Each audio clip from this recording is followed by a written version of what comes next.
it's, you straight. You did it like, I'm 15, 16 years old. And she laying on the couch. And I'm sitting on the other end, and she laid down on the couch and put her head in my lap. I'm like, damn. He can't be talking about Mary. Was talking about she wanted me to come back up here, and now she on my lap. And I'm sitting there and I'm wondering, I'm like, okay, what is this gonna end up to? And she stayed a couple more hours. And we decided to go in the other room because it was a suite. We went in another room and laid down. And she laid down with me, and she kind of like backed up against me. And every time she backed up against me, I would move away and shit, Y'all, Danny Boy just brought some hard receipts to expose Diddy and Mary J. Blige for luring him into a threesome affair when he was only 15. Rumor has it that he is next in line to take the stand at Diddy's trials. And y'all know how there have been rumors of multiple celebs helping Diddy and being involved with his shenanigans. Well, turns out that Mary J. Blige is allegedly one of them. And according to Danny, he is not the only one that she lured into an affair. Now, if you thought that this was messy, well, it's about to get much worse than that, because Danny is also coming with receipts of how Mary allegedly got pregnant with Diddy's baby during their shenanigans, and then Diddy forced her to get rid of the baby. So y'all, does this mean that Mary was a victim, or that she was Diddy's conspirator? And was she cheating on Tupac with Danny Boy? Y'all, this is a crazy hot mess, so let's break it down. Now, people have been saying that once Diddy's secrets started coming out, it was only a matter of time before other big names in the industry got exposed too. That prediction seemed to be coming true because Mary J. Blige's name was suddenly being brought up, and not for anything good. Singer Danny Boy, who was a part of the Death Row Records, had started doing a series of interviews. In those conversations, he made some serious allegations against Mary J. Blige. According to him, when he was just 15 years old, Mary, who was 24 at the time, pursued an intimate relationship with him. But what made it even shadier was Danny's claim that Diddy knew about it and may have been helping to make it happen. He described the music industry at the time as a place where powerful adults created an environment that allowed these kinds of things to take place. Now, while young artists like himself were left vulnerable and silenced, according to Danny, everything started back in 1995, right after the Source Awards. And there was an after party happening at a hotel, and a bunch of well-known names were in the rooms of rooms, like Mary J. Blige, Diddy's baby mama Misa Hilton, and a few other women there, celebrating with the crew. Well, Danny said he was in his own room when someone called and invited him to join these festivities. When he walked in and saw Mary J. Blige, he admitted he was completely starstruck because he had been a fan of her for years. He hung out for a while and a few drinks with the group, and eventually went back to his room. But a little later, someone from the party called him again and said a woman wanted to see him. Thinking it might be one of the other ladies from the celebration, he made his way over to the room. But when he got there, though, the only people in the room were Mary and Misa. We was talking, I think I left out, and Suge called me back up to the room. He said, come back upstairs, man, or old girl want to see you. This old girl. I'm thinking one of the other girls. Mary's sitting on the couch. So I know the girl that he in the bed with don't want me either. So I went in, he closed the door and shit, and I sit down and I start talking to Mary. And inside, I'm about to lose it, because I'm actually sitting here talking to Mary. She's sitting on the couch and shit, and we ordered some food and some more drinks. Now, Danny went on to say that while he was sitting in the couch with Mary, he suddenly got nervous when someone knocked on the door. According to him, she panicked and hid, thinking it might be her boyfriend at the time, KC. Their relationship was known to be pretty toxic and even violent back then, so she likely assumed he was coming to start trouble or worse. But it turned out to be a false alarm. Once she realized it wasn't KC, Danny said she went right back to flirting with him like nothing happened. He claimed that she rested her head on his lap, started touching him, and then things quickly escalated. And according to him, the situation got very intense very fast. 15, 16 years old. And she laying on the couch. And I'm sitting on the other end, and she laid down on the couch and put her head in my lap. I'm like, damn.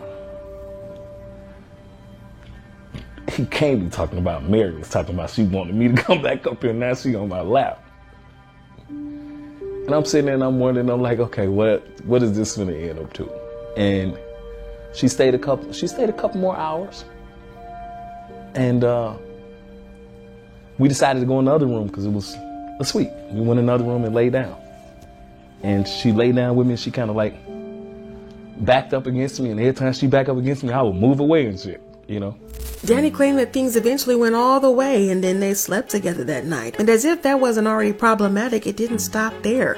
According to him, it turned into a full-blown affair. He said Mary would fly him out to New York to spend time with her, keeping the relationship going in secret. And what made it even more complicated was that she apparently led him to believe he was her boyfriend.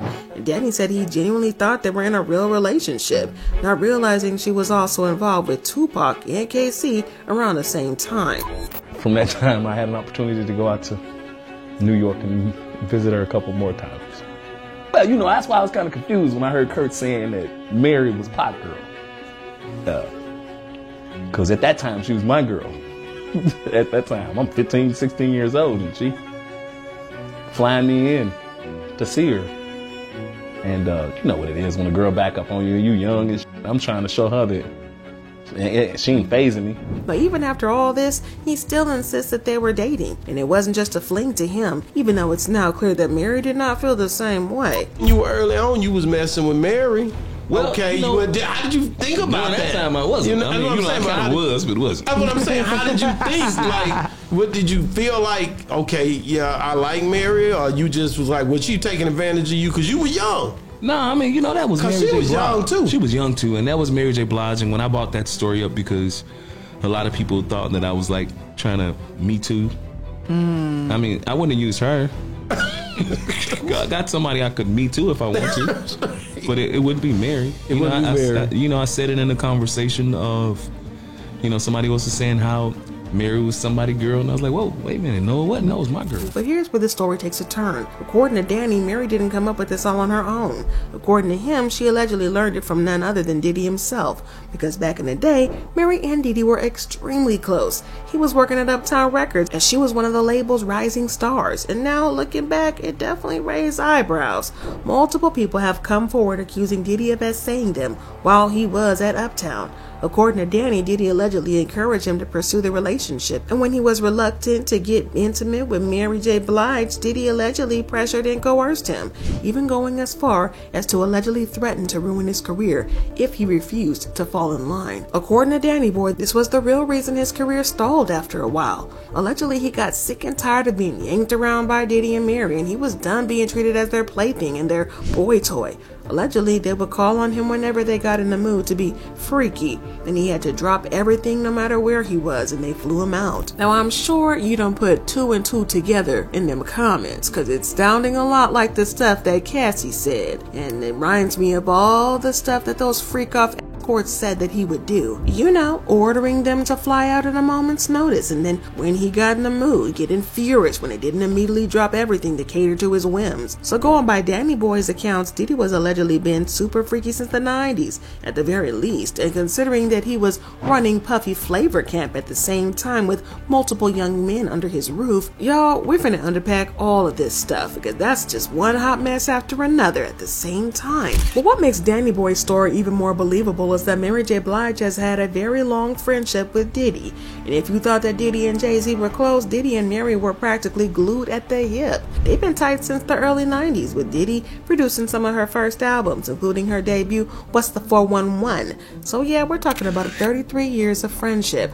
And Diddy has always given her flowers for being one of the greatest performers and vocalists of all time. And in an interview, he said, Mary J. Blige is one of the greatest storytellers in R&B history. She created a lane for women around the world to speak their truth to power, so nobody deserves this success more than her. More than being my sister and my best friend, she will forever be a pioneer and the queen of hip-hop soul who remains an unstoppable force that can accomplish anything she sets her mind to. Now, by the late 90s and the early 2000s, things between Diddy and Mary J. Blige had taken a serious turn for the worse. The relationship hit a little rough patch, and the fallout wasn't quiet because they pretty much stopped speaking altogether and acted like the other didn't even exist. Eventually, Mary opened up about what happened and took full responsibility for the breakdown. She admitted that she was in a dark place at the time and couldn't keep her life in order, let alone maintain a friendship or professional connection with Diddy. It was a moment of real honesty and self-awareness for her. That admission helped clear the air and slowly pave the way back for them to rebuild their relationship and start working together again. She said, "The real reason we split up is me not understanding the business the way I needed to understand it at the time." She explained, "He had a label, he had a female artist, he had Biggie, but during that time, I was really dogging myself. I was a mess on drugs, and any smart man or businessman would have moved away from me. It felt like he was becoming distant, but looking back, I now understand why. I wasn't delivering properly. I wasn't taking care of my health. So how can he roll his dice on me?" But that's not all. So can we talk about these rumors that Diddy allegedly got Mary pregnant and then forced her to end the pregnancy? According to Danny Boy, the dynamic between Diddy and Mary during their intimate moments was far from loving or respectful. He alleged that Diddy was rough with her and even claimed that he forced Mary into using a strap-on to please him.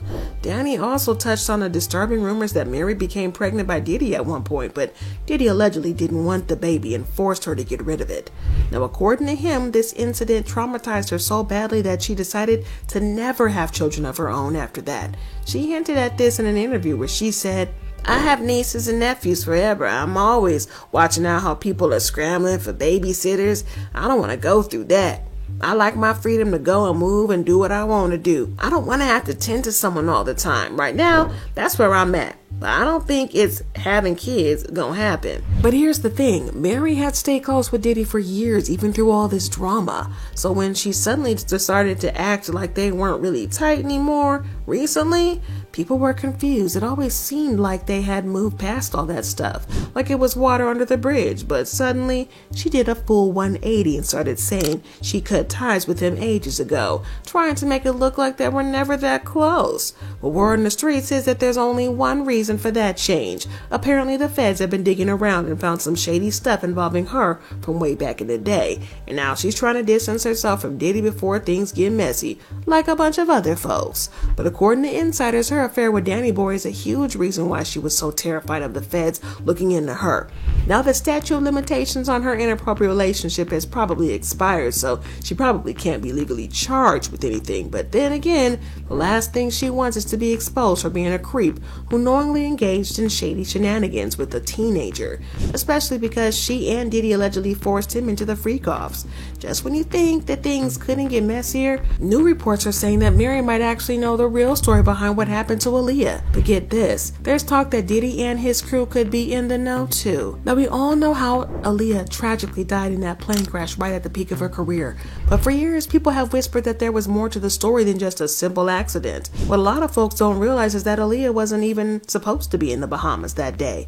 The music video shoot was originally planned for Florida. Everything was ready to go, but then last minute, the director, Hype Williams, decided to switch the location to the Bahamas without even checking with Aaliyah first. And once they got to the Bahamas, everything seemed to be going smoothly. In fact, they finished the video shoot earlier than expected, but because they wrapped up ahead of schedule, nobody had arranged transportation back to Florida yet. Aaliyah reached out to her friend Lenny Kravitz, who was kind enough to send his private jet to pick her up. But then things took a strange turn. Hype Williams reportedly stepped in and stopped her from getting on Lenny's jet, saying he had made other plans for her and the crew. When the flight Hype arranged finally showed up, it was way too small for safety, carrying Aaliyah and everybody else. The plane was overloaded and heavier than it should have been. And to make matters even worse, the pilot was said to be high at the time. Now, Aaliyah apparently sensed something was wrong and at first refused to get on the plane. But according to some reports, she was given a sedative and carried onto the plane while unconscious. Tragically, shortly after takeoff, the overloaded plane crashed, killing Aaliyah and everyone on board. Mary J. Blige has always spoken about Aaliyah's death with a sense of deeper meaning. Not long after Aaliyah's passing, Mary J. Blige publicly shared her belief that it was a spiritual murder and hinted that there was more to the story than what we've been told. That was a, you know what I'm saying, that was a spiritual murder, whether people know it or not, because God don't kill people.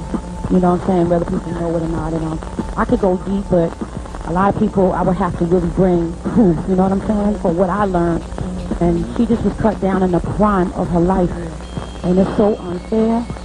And it wasn't time. You know what I'm saying? It wasn't, I believe it wasn't her time to go, because from what I know, it ain't supposed to go down like that. And just simple obedience, like, you know, your gut always warns you. That's that your gut never lies to you. And something like luggage and clothes and jewelry and all this madness that we worship is called false idols. We need to really look at the bigger picture right now.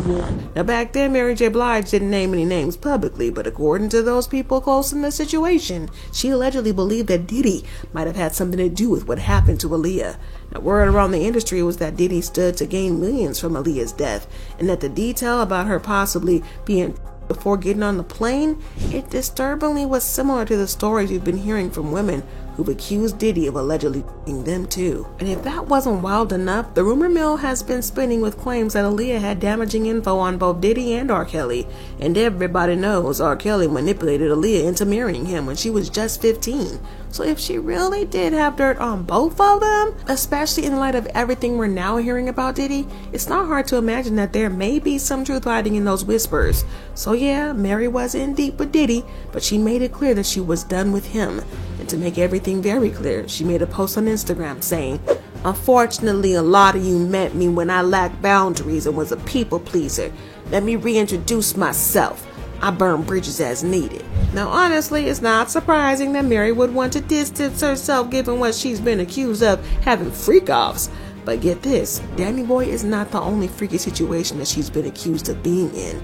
She's also been accused of being involved in Diddy's freak-offs with other escorts, including the super freaky ones, allegedly. But y'all, there's a whole lot to unpack here, and this is just the beginning. Let me know what you think about this mess in the comments, and then check out this next video.